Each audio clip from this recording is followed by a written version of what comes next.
One moment they're unknowns. Then just like that, they're making NBA rosters. But not everyone can handle the spotlight. Who stood out as the true stars of the 2025 Summer League and who fell flat?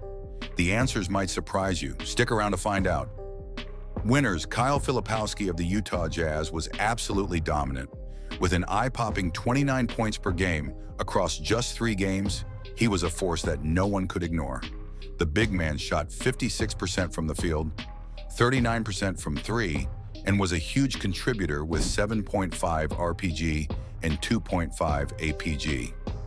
Filipowski's ability to score from everywhere on the floor, mixed with his solid all-around game, has him poised to be a future centerpiece for the Jazz.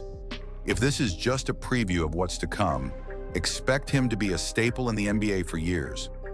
Right behind him is David Jones from the San Antonio Spurs, who managed to do something few undrafted players get to do: steal the show.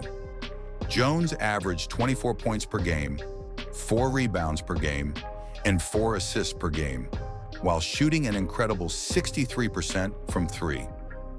This guy is a sniper, and if he keeps up this shooting pace, he might just turn the Spurs' plans upside down. It's hard to imagine Jones not earning a guaranteed contract with this kind of performance, and teams across the league have surely taken notice.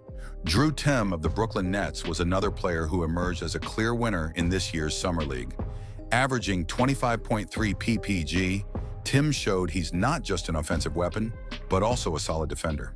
His performance earned him a spot on Bleacher Report's All-Summer League first team, proving that his combination of skill and mentality is something that the Nets are going to value moving forward.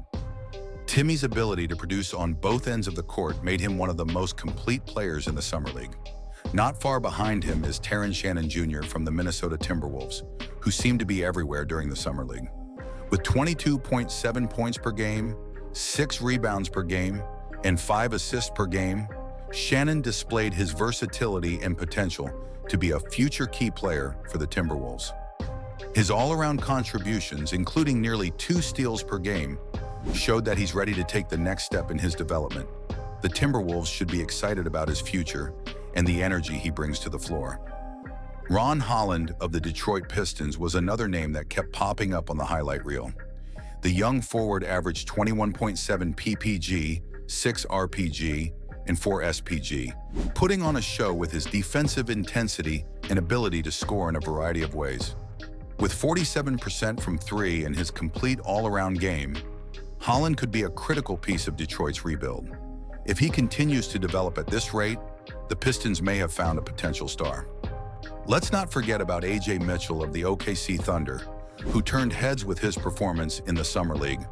Averaging 20 points per game, 6 rebounds per game, and 4.3 assists per game, Mitchell earned a 3-year deal with the Thunder, solidifying his spot in the league.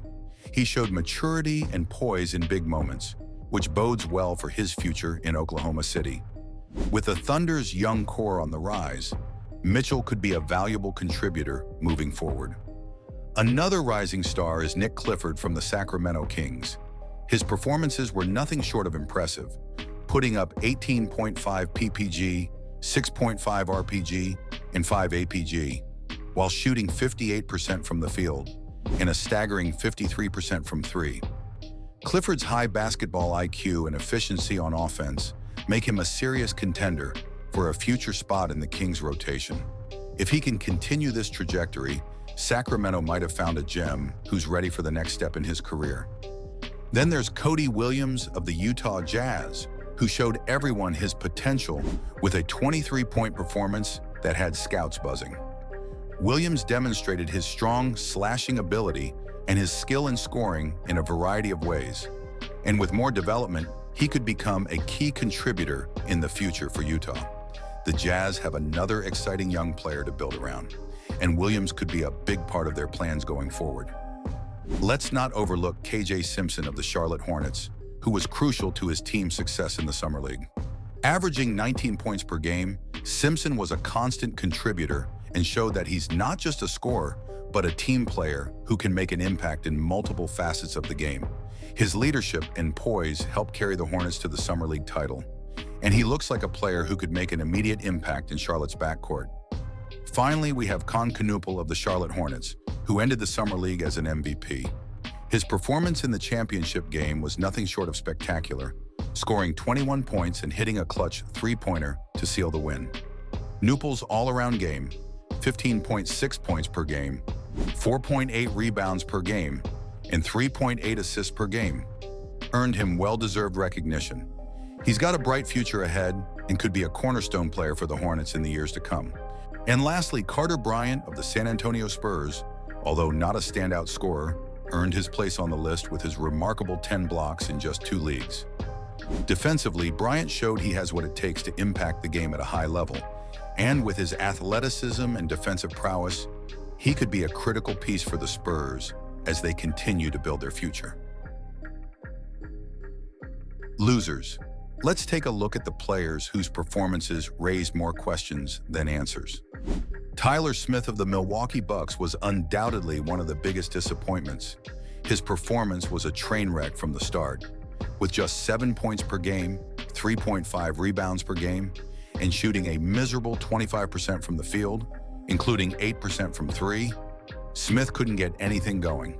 He failed to make an impact on either side of the ball and didn't capitalize on any opportunities. At this point, it's hard to see how he fits into the Bucks' future unless he shows dramatic improvement.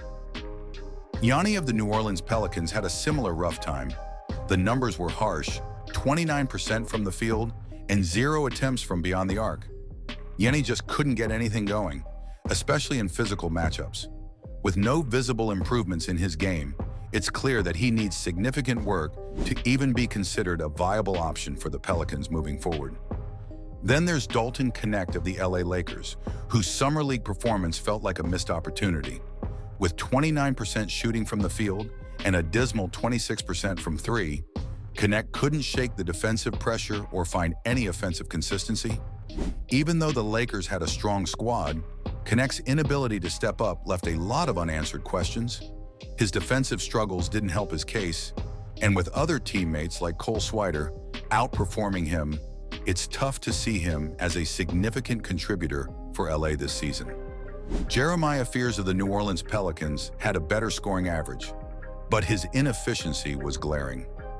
39% shooting from the field, paired with a disastrous 17% from 3, meant that Fears just couldn't establish any consistency. Averaging 16 points per game sounds decent on paper, but when you couple it with 5 turnovers per game, his performance didn't match his stat line. If he wants to make it to the next level, Fears has to work on his decision-making and shot selection. Derek Queen was another player who failed to meet expectations, especially when it came to efficiency.